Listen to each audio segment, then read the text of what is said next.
여러분, 지금 경제 현장에서는요, 근로시간에 대한 이야기가 가장 첨예하게 나옵니다. 윤석열 정부가 근로시간 개편한다더니 이제 1년이 다 돼 가는데 뭐 하는 거냐? 이게 핵심적인 이야기예요. 그런데 1년이 지나가도 쉽지 않아 보입니다. 왜냐하면 말입니다. 고용노동부 이정식 장관이 결국 말입니다. 근로시간 개편 원래 계획대로 못한다 이렇게 발표를 했어요. 당초 개혁안은 실근로시간 단축이 목적이었는데 반발이 많아 안타깝다.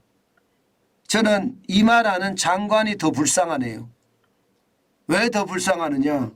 아니 제대로 된 정책도 못 만들어내고 이게 야대 요소의 상황에서 어떻게 하면 협치할 것인가 그 방안도 찾아내야 되고 또 현장에 소상공인 자영업자 중소기업의 목소리 반영을 해야 되거든요. 그런데 이거 제대로 반영도 안 하고 뭐 본인들이 낸 주 69시간제가 뭐 주 69시간제는 실은 아닌데 주 52시간제는 마찬가지인데 이것이 파기가 돼서 안타깝다. 글쎄요. 일단 여러분 저는 정부가 주 근로시간 개편제를 실시하겠다. 노동개혁을 하겠다. 이런 이야기를 했지만 이게 산으로 가고 있다. 지지부진하다. 이런 말씀 꼭 드리고 싶어요. 지금 현장에서는요. 난리도 아닙니다. 지금 그 어느 때보다 최저임금 올라가는 것은 그만큼 일을 덜 하면 되지만 주 52시간제는 근로자도 사용자도 직원도 사장도 다 힘들다는 거예요. 근로자 입장에서는 더 일해서 더 많은 월급을 가져가고 싶은데 가져가지 못하고요. 사용자 입장에서는 더 일을 시키고 싶어도 쇠고랑 찰까 봐 일을 못 시키는 거예요. 그러니 생산 어떤 전체 능력을 줄여버리는 거죠. 이거는 경제를 쪼그라뜨리는 거예요. 여러분 경제가 찌그러지잖아요. 세상에 국가의 정책 중에 경제를 찌그러뜨리는 정책이 나온다는 거 이거는 진짜 웃기는 정책 아닌가요? 진짜 웃기는 정책이에요. 일을 더 시키고 싶어도 못 시킨다는 거 일을 더 하고 싶어도 못한다는 거 이것은요 저는 말도 안 되는 국가를 망하게 만드는 지름길 그런 정책이라고 생각을 합니다. 그런데 그 정책 바꾼다고 이야기했는데 지금 결국은 말입니다. 결국은 끝났습니다. 2022년 6월 23일에 노동시장 개혁 추진 방향을 발표를 했어요. 호기롭게 했습니다. 그러면서 미래노동시장연구에 출범을 시켜서 미래노동시장연구의 권고안을 발표를 했습니다. 그런데 그 발표를 하자마자 난리가 난 거예요. 시장에서는요. 최종 개편안 입법 예고를 해버리니까 심지어 윤석열 대통령조차도 보완 지시를 내렸습니다. 그런데 4월 17일까지 4월 17일은 어제죠. 그죠? 어제까지 다시 완료해서 이 개편안 말입니다. 이 개편안 통과시키겠다. 어떻게 바꾸겠다 했지만 깜깜무소식이에요. 깜깜무소식. 저는 장관의 능력이 좋아야 된다고 생각을 해요. 장관도 국가 지도자 중에 한 사람이잖아요. 그런데 변명만 늘어놓는다 그러면 그 장관을 누가 믿을까요, 여러분? 게다가 말입니다. 주 52시간 개편안을 보면 복잡해서 이게 도대체 뭘까 이렇게 생각합니다. 되게 복잡하지 않으세요?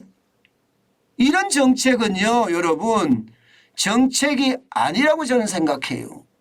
반책이라고 생각합니다. 반책. 물론 정책하고 반책하고 좀 이야기가 좀 이상하긴 하지만 그냥 단어만 가지고 생각을 하면 정책이면 뭔가 잘 되게끔 만드는 게 정책인데 반책은요 오히려 못 되게끔 만드는 정책이 저는 반책 같아요. 왜냐하면 복잡하잖아요. 연장 근로 추가 선택지 뭐 52시간일 경우에는 12시간을 더 할 수 있다. 이건가요? 저도 이게 해석이 어려워요. 연장 근로 총량 대비 비율이 50%. 이거 여러분 보시니까 꼭 그거 생각나지 않으세요? 국가 부채 비율을 이게 정의를 하는데 재정 준칙 만들으라니까 막 등호까지 넣고 복잡하게 만들어서 수학 공식 푸는 것처럼 그렇게 만들어 놨잖아요. 게다가 저 같은 이 똑똑하지 못한 사람 그 수학 공식도 못 풀어요. 그렇게 만들어 놓던 문재인 정부의 어떤 국가 부채 비율에 대한 정책과 이게 뭐가 틀리죠? 도대체 이해를 못 하겠어요. 이거 이해하겠습니까, 여러분? 저는 이런 자체가 나온다는 게 국민을 너무 우습게 본다는 거예요. 정책이라는 것은요, 누구나 봐서 알기 쉽게 만들어야 되거든요. 그런데 이거 보면 알기 쉽습니까? 그러니 능력이 꽝인 거죠. 진짜 능력이 꽝인 거죠. 아니 단순하게 만들자고요. 제가 제안 드리잖아요. 뭐 기본 근로시간 주 40시간 정하고요. 연장 근로 한도는요. 그냥 노사가 합의해서 결정하게 하시자고요. 지금 뭐 노동착취가 어디서 일어납니까 여러분. 노동착취가. 노동착취 일어나는 데 없습니다. 노동착취가 일어나면 바로 SNS에 다 날라갑니다. 다 날라가요. 지금 보시다시피 미국은 한도가 없습니다. 미국은. 일본은 한도가 있어요. 월 100시간, 연 200시간. 거기에 비하면 우리는 월 52시간, 연 440, 절반밖에 안 돼요.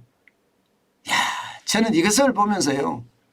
참 정책하는 사람들이 이게 포퓰리즘에 계속 이게 얽매이다 보니까 내 권력을 유지하기 위해서 국민의 어떤 일할 권리도 박탈을 시키고요. 또 사업할 권리, 중소기업의 사장님들의 사업할 권리도 뺏는다. 그러면서 자기 권력은 확대한다. 저는 이렇게밖에 생각이 안 들어요. 저는 이정식인가요? 고용노동부 장관이 진짜 정신 차려야 된다고 생각합니다. 본인의 소신이 있어야 돼요. 장관이라는 것은 소신이 필요한 자리잖아요. 정책을 추진하는데 소신이 없으면 이게 추진이 안 되는 거 아니에요?